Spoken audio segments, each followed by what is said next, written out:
the Adidas Johnny Wilkinson, David Beckham campaign in 2005, I think, or whenever it was, when they really cleverly put two strongest assets together around the Rugby World Cup and just let them play rugby together and see and compared their kicking techniques and just filmed it, and I thought that was a really iconic campaign which has been copied many times over by many people trying to sort of do crossover with athletes in different sports, and but I think that was probably the most successful just because it was really simple.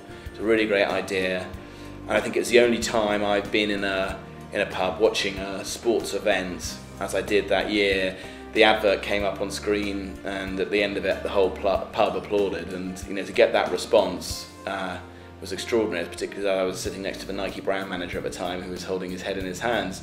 But then to give Nike their dues, I would say that their Nike Run London campaign over the past 10 years, I think it launched in about 2001. I think that's been a tremendous campaign in running. I would probably be looking at it from a sort of a UK point of view. I think Roman Abramovich buying Chelsea Football Club was a real defining moment in British football. It followed subsequently with the Glazers successfully taking over Manchester United, but it led the charge of foreign owners, investing millions of pounds, or in the Glazers' case, millions of other people's pounds.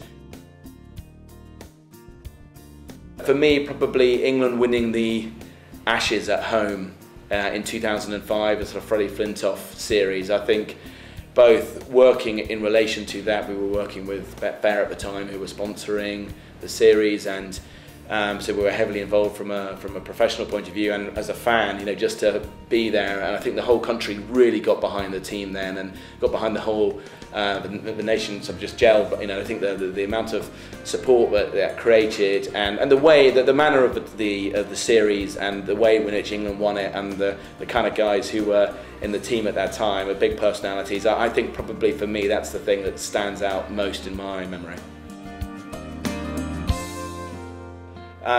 From a UK point of view, I probably like my heroes to be a little bit less clean-cut than Beckham and Wilkinson and co. And so I think probably Freddie Flintoff has always been a great personal hero of mine, just because anyone who can fall off a pedalo like that, deserves recognition and admiration in equal measure.